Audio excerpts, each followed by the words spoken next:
Terima kasih Anda masih bersama kami. Bagi Anda yang baru saja bergabung, kami hadirkan kembali 3 berita utama hari ini.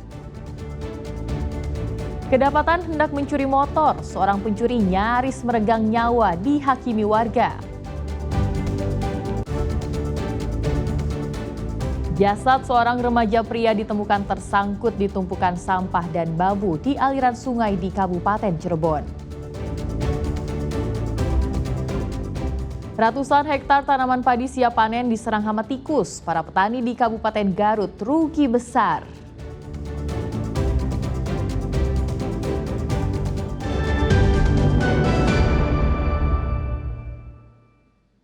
Di balik geliat penyediaan program makanan bergizi gratis, ada yang berbeda di salah satu SPPG di Bogor. SPPG memanfaatkan limbah organik untuk dikelola menjadi pakan ternak. Pemanfaatan limbah makan MBG bisa bernilai ekonomi sirkular dan menerapkan konsep zero waste yang ramah lingkungan. SPPG Mutiara Keraton Solo di Bogor agak beda dengan SPPG pada umumnya. SPPG ini menerapkan sistem pengelolaan sisa makanan program makan bergizi gratis berbasis pemanfaatan ulang bahan organik.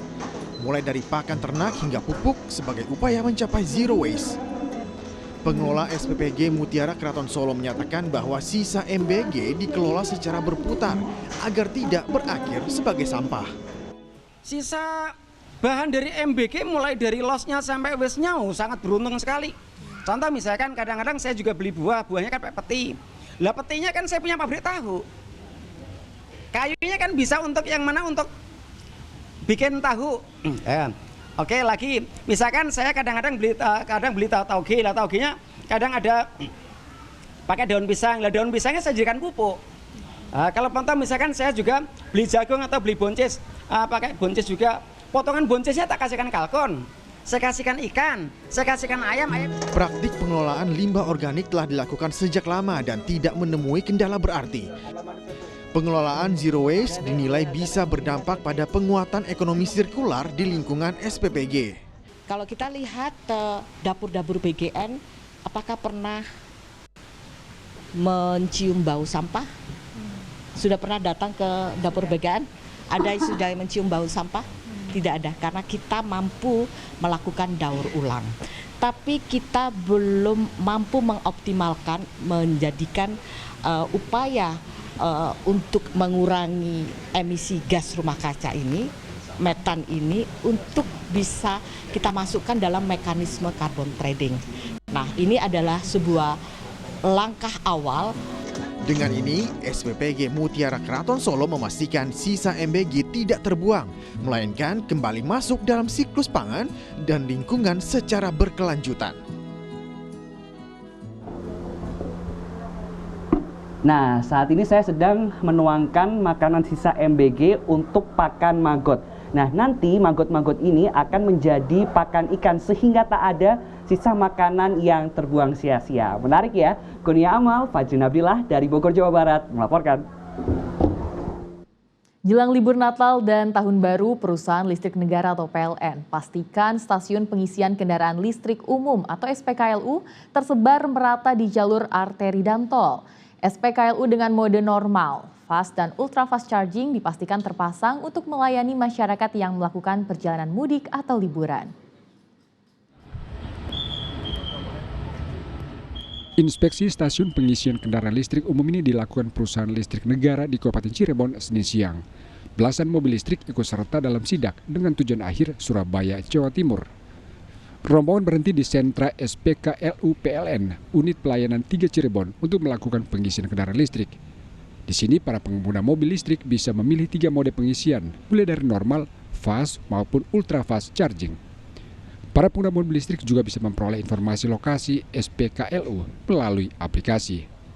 Jelang libur Natal dan Tahun Baru, PLN memastikan seluruh SPKLU telah tersebar merata baik di tol, arteri maupun dalam kota. Terdapat 4.400 SPKLU yang tersebar di seluruh rest area Indonesia untuk mempermudah penggunaan mengisi daya kendaraan. Nataru ini secara total keseluruhan SPKL yang disiapkan oleh PN itu sekitar 1.515 di 865 titik, mulai dari Sumatera jalan tol maupun sampai Jawa dan kemudian Bali. Jadi ada pembagian memang tol dan non tol itu, jadi semuanya lebih kurang 1.515. PLN memastikan pertumbuhan kendaraan listrik yang terus meningkat akan diimbangi dengan penyebaran SPKLU yang merata. Upaya ini dilakukan untuk memastikan pengguna mobil listrik dapat memenuhi energi kendaraan dengan baik. Maruli Habibi melaporkan dari Kabupaten Cirebon. Hama tikus menyerang tanaman padi milik petani Kabupaten Garut yang menyebabkan petani merugi karena gagal panen.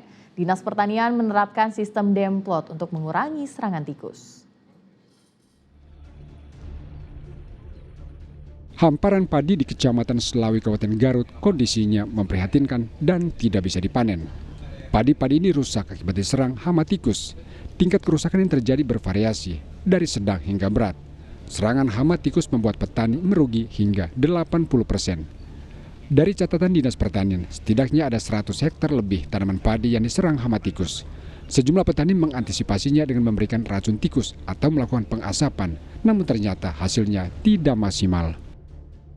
Biasanya dari 100% mungkin untung, karena ada hama tikus dan hama yang lainnya, kemungkinan jadi penghais keuntungan petani bisa di bawah, bisa mengurangi keuntungan petani. Maksimal mungkin sekarang bisa menghasilkan 75%, dan ada juga yang habis sama sekali lah gitu. Contoh lah itu kelihatan ada yang habis sama sekali 100, 200 tumbak tuh habis sama sekali, itu nggak bisa dapat keuntungan gitu, nggak bisa. Dinas Pertanian Kabupaten Garut melakukan rekayasa untuk mengurangi hama tikus seperti penggunaan varietas yang berbeda serta cara penanaman dengan sistem jajar legowo. Ternyata langkah ini dinilai bisa mengurangi hama tikus.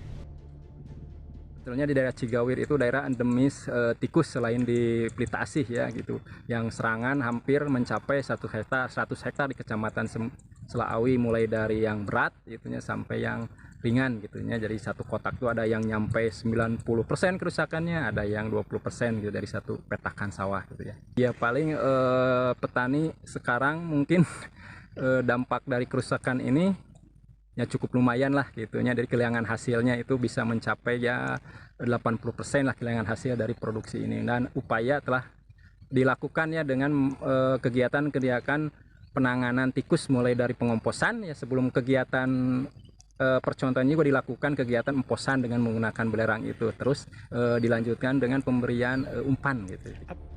Melihat hasil yang cukup baik, para petani diimbau menerapkan sistem demplot untuk menjaga tanaman padi. Eko Setiabudi melaporkan dari Garut.